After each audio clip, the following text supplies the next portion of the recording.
Hello everyone, how are you all? I hope that all of you are fine. So today in this video, I will talk about my APSC prelims 2025 experience. Although experience was not so good, but then also I will share everything about the prelims with you, and what was my score. Is it the paper tough or moderate, and what will be the cutoff? So exact cutoff I can't say, but I can say you the range or how much. If you have this much mark, if you have this much mark, then you can prepare for the mains. So I'll tell you my experience basically, and my prelim score. And so please watch this video till the end, and let's start this video. So सबसे पहले मैं आपको बताता हूँ कि इतना जो मतलब पेपर जैसे मैं सोचा था, मतलब ऐसे बिल्कुल भी हुआ नहीं था. आपको पता ही होगा, मैं भी आप लोगों को जो वीडियो बना के बता रहा था वो मैं भी सोर्स फॉलो कर रहा था. जैसे कि आपको पता होगा, मैं साइंस के बारे में आप लोगों को बताया था कि साइंस में 10 से 12 क्वेश्चन मतलब आता ही है. हर साल साइंस से 10 से 12 क्वेश्चन मतलब आता ही है. लेकिन इस साल क्या हुआ देखो, साइंस से ऐसे ही होगा, 3-4 क्वेश्चन होगा, और वो भी मतलब बेसिक साइंस से बस 2 ही क्वेश्चन था आई थिंक. हाँ, तो मतलब सोर्स बिल्कुल भी फॉलो नहीं हुआ है. और बाकी जो है, मैं आपको पिछले साल का अवार्ड्स के बारे में बताया था कि अवार्ड्स से बहुत सारे क्वेश्चन था. मैपिंग से, आसाम मैपिंग से बहुत सारे क्वेश्चन था. तो अभी इस साल मैपिंग से बहुत कम क्वेश्चन है, शायद 1-2 आया है. ब्रह्मपुत्र का जो ट्रिब्यूटरी था उसके बारे में एक आया है, वो भी बहुत मतलब बहुत मुझे तो टाफ लगा वो क्वेश्चन. मैं अटेम्प्ट नहीं कर पाया क्योंकि इतना सारा ट्रिब्यूटरी याद करना पड़ता है, वो भी east to west, west to east, मतलब वो भी 4-4 यहाँ पे स्टेटमेंट था. बहुत टाफ लगा मेरे को. फिर बताता है कि अवार्ड्स के बारे में. देखो, अवार्ड्स के बारे में शायद मैं कोई अभी क्वेश्चन याद नहीं कर पाया. मतलब मेरे को लग रहा है कि कोई क्वेश्चन नहीं है अवार्ड्स के बारे में. जो मतलब पिछले साल तो बहुत सारे क्वेश्चन था आसाम अवार्ड्स के बारे में, मतलब सुकाफा अवार्ड या फिर आसाम वैभव अवार्ड, मतलब क्वेश्चन तो था अच्छा खासा. लेकिन इस साल एक भी अवार्ड्स का क्वेश्चन नहीं है. वो मैं अच्छा खासा पढ़ा था मतलब उसको. और साथ में जो स्कीम्स वगैरह है, स्कीम से क्वेश्चन है लेकिन कम है, मेरे को लगता है कि कम है. पिछले साल से बहुत कम है. और पिछले साल से जो पॉलिटी का क्वेश्चन था, आप लोगों को पता होगा, मैंने मतलब खुद वीडियो बना के आप लोगों को बताया हो. मैं भी वो सोर्स फॉलो कर रहा था. मतलब 10 से 15 क्वेश्चन ऐसे था जो पॉलिटी से था. लेकिन इस साल ऐसे 7 के करीब क्वेश्चन होगा. लेकिन पॉलिटी का जो क्वेश्चन था वो ईजी था इस साल. ठीक है, मतलब कोई भी अटेम्प्ट कर पाता. और बाकी मेरा स्कोर कैसा है ये तो आप लोगों को बताऊंगा. सबसे पहले आप लोग भी बताना कमेंट सेक्शन में आपका स्कोर कितना है, तो मैं एक आइडिया कर पाऊंगा कि मतलब कट ऑफ कितना जा सकता है. इस साल मुझे लग रहा है कि कट ऑफ थोड़ा सा कम जा सकता है, क्योंकि पेपर थोड़ा सा मतलब टाफ था, और मुझे तो टाफ लगा एक्चुअली में. और साथ में मतलब जो इस साल का जो कैंडिडेट है वो कम थे, और साथ में पोस्ट भी थोड़ा सा ज़्यादा है. मतलब पिछले साल 235 था और इस साल 289 है, तो थोड़ा सा ज़्यादा पोस्ट है. मतलब लेकिन फिर भी देखते हैं क्या होता है. लेकिन आपको मतलब पता ही होगा, आपको कैसे लगा पता नहीं, लेकिन मुझे तो ऐसा लगा कि पेपर थोड़ा सा टाफ है. तो मैं अभी मेरा स्कोर बताता हूँ आप लोगों को. सबसे पहले देखो, मैंने इसे किया था, मैंने 77 या फिर 8 के करीब क्वेश्चन अटैम्प्ट किया था. और मतलब पहले तो मुझे ऐसे लगा कि मैं 35 से 40 बस मतलब पूरा मतलब दिल से कर पाया, मतलब पूरा करेक्ट, मतलब 100% गारंटी देके कर पाया 35 से 40 क्वेश्चन. और उसके बाद क्या हुआ देखो, मुझे लगा कि इतना कम क्वेश्चन हो रहा है मुझसे. लेकिन जो 50-50 चांस था ना, वो तब तक मैं मतलब नहीं कर रहा था. मैं बस 100% जो गारंटी अटेम्प्ट हो रहा था वही कर रहा था पहले अटेम्प्ट. मतलब पहले जो पेपर एक बार मतलब 1 से 100 क्वेश्चन तक एक बार देखा, और मैंने जो 100% गारंटी है उन्हीं क्वेश्चन को अटेम्प्ट किया. बाद में आके काउंट किया तो ऐसे 44 के करीब हो रहा था.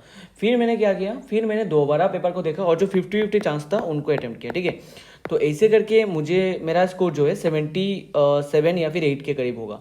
और लेकिन एक बात है, लेकिन एक बात क्या है देखो, मैं जब यूपीएससी प्रीलिम्स दिया था ना, मैं वैसे 80 के करीब क्वेश्चन अटेम्प्ट किया था. लेकिन बाकी जो 20 क्वेश्चन था वो भी मुझे सुना हुआ लग रहा था, मतलब सुना हुआ है फिर मतलब पढ़ा हुआ है, लेकिन वो अच्छे से पढ़ा नहीं था, इसलिए मैंने अटेम्प्ट नहीं कर पाया उसको. लेकिन एपीएससी का जो है ना, बाकी जितना क्वेश्चन है उससे कुछ क्वेश्चन तो मुझे ऐसे लगा कि ये बहुत हार्ड क्वेश्चन है, मतलब कभी मैं सुना ही नहीं उसको, क्या अटेम्प्ट करूँ मैं. तो आसाम के कुछ एक क्वेश्चन था कि जो एक क्या भगत सिंह के बारे में वो कहाँ पे बोले थे। तो ये क्वेश्चन कहाँ से कर पाऊँ मैं? मतलब देखो मैं खुद जो एसपीएम का है, एसपीएम का आसाम पीडिया फॉलो कर रहा था, आसाम पीडिया का एक बुक है उसको फॉलो कर रहा था। उसमें एक क्वेश्चन था कि ढेकियाजुली में 1942 में 20 सितंबर में जो तिलेश्वरी बरुआ या फिर कुछ था, उनका डेथ हुआ था। तो मैं उसका भाई लीडर कौन पूछा है, मतलब ये सब कौन देखेगा बताओ। तो वहाँ पे 3 नाम लिखा हुआ था और तिलेश्वरी बरुआ एक नाम था, और मुझे मतलब एग्जाम पे दिखा तिलेश्वरी बरुआ, तो मैं उसको मतलब अटेम्प्ट कर दिया। लेकिन उसका भी देखो उसमें लीडर पूछा हुआ है कि उस जो ग्रुप था, ग्रुप का लीडर कौन था, मतलब उसको भाई कौन देखे बताओ, और कहाँ से मिलेगा। मतलब बहुत बहुत डीप क्वेश्चन था। आसाम के कुछ क्वेश्चन बहुत डीप था, मुझे इससे लगा कि बहुत डीप था। तो मेरा स्कोर कितना है अभी बताता हूँ। तो मैंने जैसे कि 78 के करीब क्वेश्चन अटेम्प्ट किया था, उसमें से मेरा करेक्ट जो है बस 44 या फिर 45 के कुछ करेक्ट है, और रॉन्ग बाकी 33 के करीब रॉन्ग है मेरा। ठीक है, तो मैंने इसे कैलकुलेट किया, मेरा स्कोर बन रहा है 71.5 के करीब बन रहा है। ठीक है, एपीएससी आंसर की के मतलब ऊपर डिपेंड करके। ठीक है, क्योंकि वही मतलब मेन आंसर की है, तो उसी को फॉलो करना चाहिए। कोई भी कोचिंग सेंटर का आंसर की आप लोग मत फॉलो करो, आप लोग डायरेक्ट एपीएससी का आंसर की फॉलो करके आपका स्कोर निकाल सकते हो। और तो 71.5 क्या काफ़ी है? तो एक्चुअली मैं बताऊँ, मैं ओबीसी से हूँ और मेरा जो कास्ट है वो ओबीसी है। ठीक है, लेकिन पिछले साल जो ओबीसी का काट ऑफ था वो 80 था। ठीक है, जनरल का तो 95 था। अगर जनरल होता मैं, तो मैं तो पूरा मतलब उसको मतलब सोचता कि 71 तो बिल्कुल नहीं होगा, मतलब बिल्कुल नहीं होगा, गारंटी नहीं होगा उसमें से, क्योंकि 25 तो काट ऑफ कम नहीं जाएगा ना, जितना भी हार्ड हो जाए, और पोस्ट भी तो कम है ना। तो मतलब बहुत हार्ड है उतना कम जाना। लेकिन क्योंकि मैं ओबीसी हूँ, तो मैं 50% ऐसे, मतलब 50% भी नहीं, 30% ऐसे मुझे लग रहा है कि शायद क्लियर हो सकता है, या फिर बाउंड्री में रह सकता हो। जैसे कि 73 या फिर 74 काट ऑफ गया और मेरा 71.5 नहीं हुआ, मतलब ऐसे हो सकता है कि 3-4 मार्क के लिए मेरा नहीं हो सकता, और नहीं तो मतलब हो भी सकता है। थोड़ा थोड़ा चांस तो लग रहा है कि हो भी सकता है, पता नहीं अभी क्या होगा। और मैं बताऊँ आप लोगों को GS2 के बारे में ना, तो GS2 में मेरा स्कोर है 126.5। मतलब मुझे बहुत अच्छा लगा पेपर, बहुत ईजी लगा, बहुत ईजी लगा एक्चुअली में। क्योंकि मैं इसे तो मैथ्स बैकग्राउंड से हूँ, लेकिन मैथ्स का कोई प्रॉब्लम नहीं है उसमें। मैं तो पहले मैथ्स का दिया, मैथ्स का देखे मैंने देखा 40 का करीब मतलब मैंने अटेम्प्ट किया। तो मुझे लगा कि इतना कम अटेम्प्ट करके क्या होगा, शायद मैं अगर फेल कर जाऊँ तो प्रॉब्लम हो जाएगा। तो मैंने क्या किया, जो एथिक्स के क्वेश्चन है उसको स्टार्ट किया। देखो मैं यूपीएससी में सेम किया था, बस मैं मैथ्स और रीजनिंग दिया था, और बाद में आके देख रहा हूँ कि मैथ्स और रीजनिंग में कुछ क्वेश्चन गलत गया मेरा, और मैं इंग्लिश को देखा भी नहीं था। मतलब बहुत अच्छा लगा मेरे को आके क्वेश्चन देख के, लेकिन मैंने देखा भी नहीं था।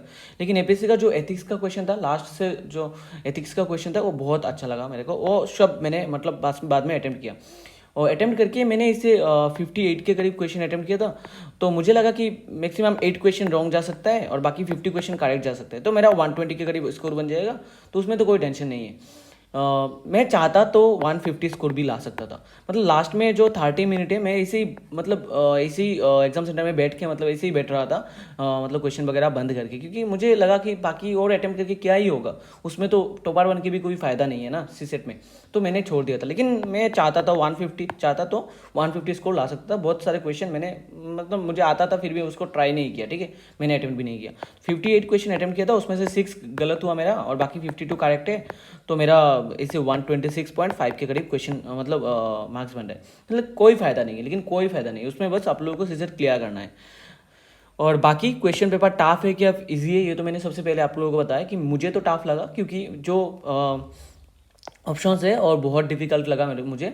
फिर भी मैं यूपीएससी का वो अटेम्प्ट किया था, तो मुझे थोड़ा सा एक्सट्रीम स्टेटमेंट जो है, कुछ एक्सट्रीम स्टेटमेंट थे कि ये नहीं होगा, ये बिल्कुल नहीं होगा, या फिर एलोन करके ऐसे क्वेश्चन था। तो उसमें से मतलब निकाल सकते हो आप लोग, उसमें से जो एलोन वगैरह एक्सट्रीम स्टेटमेंट को जो एलिमिनेट करके अच्छा खासा कुछ क्वेश्चन ऐसे 4-5 क्वेश्चन बन रहा था, उसको मतलब वो सब क्वेश्चन मेरा करेक्ट हुआ। ठीक है, और बाकी कुछ क्वेश्चन थे जो मुझे लगा कि बिल्कुल सुना हुआ भी नहीं है, तो ऐसे क्वेश्चन में थोड़ा गलत कर दिया। जैसे कि ITER के क्वेश्चन था, वो मुझे नहीं पता था, उसके बारे में कुछ नहीं पता था।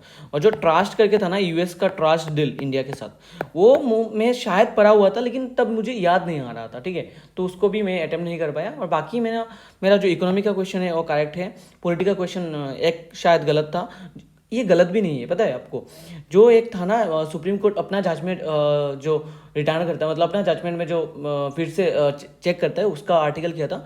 तो उसमें मुझे पता था कि 145 या फिर 137 में कुछ होगा, मतलब क्योंकि देखो जो सुप्रीम कोर्ट का आर्टिकल है वो इसी इसी साइड से है, ठीक है। 78 में जो लिखा हुआ था वो प्रेसिडेंट, ऐसे प्रेसिडेंट का था, ठीक है।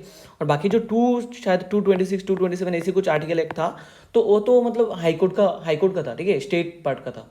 मतलब क्वेश्चन का रेंज पता है, मतलब आर्टिकल का रेंज पता है मुझे कि इतने से इतने आर्टिकल में वो थे, सुप्रीम कोर्ट था, प्रेसिडेंट था। तो मुझे इसी से मतलब 50-50 चांस लग रहा था कि 145 या फिर 137 होगा। लेकिन मैं श्योर था कि मतलब मैं 70% श्योर था कि 137 ही होगा। उसको मैंने मार्क करके रखा था, इसे गोल करके रखा था कि मैं बाद में दूंगा। लेकिन पता है क्या हुआ, बाद में जब मैं क्वेश्चन रिपीट कर रहा था, मतलब क्वेश्चन पेपर फिर से चेक कर रहा था, तो मुझे इसे गोल मतलब वो देखा नहीं। मैं जो क्वेश्चन बिल्कुल मतलब दाग नहीं, मतलब मार्क नहीं किया हुआ है, उसी को मैं मतलब चेक कर रहा था और इसी को मार्क कर रहा था ना, मतलब इसको तो मार्क किया हुआ था। तो मुझे पता लग रहा था कि ये हो गया, मतलब मैं चेक नहीं किया। और बाद में जब घर आके देख रहा हूँ, मुझे बहुत बुरा लगा कि शायद 2 मार्क एक्स्ट्रा मिल जाता तो मैं प्रीलिम्स क्लियर कर लेता। मतलब इसे लग रहा था, देखो 2 मार्क 1 मार्क बहुत इंपॉर्टेंट है, शायद 2 मार्क के लिए मेरा प्रीलिम्स रह जाए। अभी बात करते हैं कट ऑफ के बारे में। तो देखो, अगर आपका जनरल है और अगर आपका 80 से ऊपर स्कोर है, तो मैं आपको कहूँगा कि प्लीज़ यार आप लोग मेंस का प्रिपरेशन करो। शायद कट ऑफ कम हो सकता है इतना, क्योंकि इस बार जो है इस बार स्टूडेंट भी कम है और साथ में पोस्ट भी थोड़ा सा ज़्यादा है, मतलब थोड़ा सा ज़्यादा है, ठीक है। तो कट ऑफ कम हो सकता है 80 के ऊपर अगर आपका है तो आप मेंस के प्रिपरेशन करो। और ऐसे भी तो नेक्स्ट ईयर मेंस आपको फिर से देना है, प्रीलिम्स फिर से देना है। अगर आप लोग इस बार 80 से ऊपर मतलब स्कोर कर रहे हो, तो नेक्स्ट बार भी आप लोगों का प्रीलिम्स क्लियर होगा। तो अगर इस साल आप लोग मेंस के मतलब पूरा प्रिपरेशन कर चुके होंगे और साथ में अगर प्रीलिम्स क्लियर नहीं भी हुआ, तो बाद में आप लोग नेक्स्ट ईयर बहुत काम आएगा और आप लोग आराम से क्लियर कर सकते हो। जिनका स्कोर कम भी है उनको भी मैं बताऊंगा कि आप लोग भी मेंस का प्रिपरेशन करो, ठीक है। और अगर आप लोग ओबीसी से हो, तो मुझे लगता है कि 65 के अगर ऊपर है तो आप लोग प्रिपरेशन करना चाहिए। मैं करूँगा, देखो मैं अगर नहीं हुआ तो नहीं हुआ, मुझे कोई फर्क नहीं पड़ता। मैं अभी मेंस का प्रिपरेशन करूँगा दिसंबर तक, अगर नहीं हुआ तो नहीं हुआ, कोई प्रॉब्लम नहीं है। अगर हुआ तो मेंस दूंगा, अगर नहीं हुआ तो दिसंबर तक मेंस का प्रिपरेशन करूँगा और साथ में नेक्स्ट ईयर यूपीएससी एपीएससी दोनों दूंगा। तो मेरा अभी स्ट्रेटेजी क्या रहने वाला है मैं आप लोगों को बता दूँ। तो मेरा स्ट्रेटेजी ऐसा है कि मैं अभी आज जून चल रहा है, जून 9 चल रहा है शायद। तो आज या फिर कल से मैं मेंस का प्रिपरेशन स्टार्ट करूँगा। और अगर मैं प्रीलिम्स क्लियर कर लेता हूँ तो मैं मेंस दूंगा एपीएससी का। तब तक मैं जीएस का प्रिपरेशन लूँगा। अगर नहीं होता है तो मैं सितंबर तक मैं जीएस पेपर्स का प्रिपरेशन लूँगा, GS1 GS2 GS3 GS4। और अक्टूबर नवंबर दिसंबर में यूपीएससी के लिए ऑप्शनल पढ़ूंगा, ठीक है। इससे मेरा स्ट्रेटेजी है। और नेक्स्ट ईयर में फिर से प्रिपरेशन लूँगा प्रीलिम्स के लिए। तो इस साल दोनों पेपर में मेरा इससे लग रहा है कि मेरा थोड़ा मतलब मार्क्स के लिए कट ऑफ मिस हो रहा है। आपको पता होगा मेरा जो यूपीएससी का स्कोर था वो 70 के करीब था। तो 10 से 12 मार्क के लिए मेरा यूपीएससी नहीं हो रहा है। और जो एपीएससी का स्कोर है वो भी 71 के करीब है। मतलब 70 मार्क मुझे शायद मतलब अटैच कर लिया है, ठीक है, ऐसे लग रहा है मुझे अभी। तो शायद थोड़ा मार्क्स के लिए, थोड़ी मार्क्स के लिए दोनों मिस हो जाए मेरा। लेकिन यूपीएससी तो नहीं होगा मुझे पता है, थोड़ी मार्क्स के लिए मिस हो जाएगा। 80 के करीब 82 जा सकता है कट ऑफ। तो देखते हैं क्या होता है। और अगर आपका SC ST है ना, तो आपका अगर SC अगर है आपका और 60 से ऊपर है स्कोर, 60 क्या मैं बताऊँ, अगर 55 से भी ऊपर है तो प्रिपरेशन लो। और अगर आपका ST है तो 50 के ऊपर अगर है तो आप लोग प्रिपरेशन ले सकते हो मेंस का, ठीक है। और ऐसे भी अगर आपका स्कोर नहीं भी है, कम भी है, और आप प्रिपरेशन ले रहे हो एपीएससी के लिए, तो एपीएससी के लिए अगर प्रिपरेशन ले रहे हो तो मेंस तो पढ़ना ही होगा ना आपको। तो आप लोग प्रिपरेशन चालू करो अभी, प्रीलिम्स को मतलब बस बंद करो प्रीलिम्स को, और आप लोग मेंस का प्रिपरेशन चालू करो। और मेंस का वीडियो अभी से मैं मेंस का वीडियो बनाऊंगा, मैं जो पढ़ूंगा वो आपके साथ भी शेयर करूंगा। तो आप लोग चैनल में बने रह सकते हो। और मैं मेंस का कुछ स्ट्रेटेजी भी शायद बना सकता हूँ, मेरा जो स्ट्रेटेजी है वो आपके साथ भी शेयर कर दूंगा। तो ये वीडियो मतलब इसी टॉपिक पे, अगर आपको अच्छा लगा तो चैनल को सब्सक्राइब कर देना। मिलते हैं नेक्स्ट वीडियो में।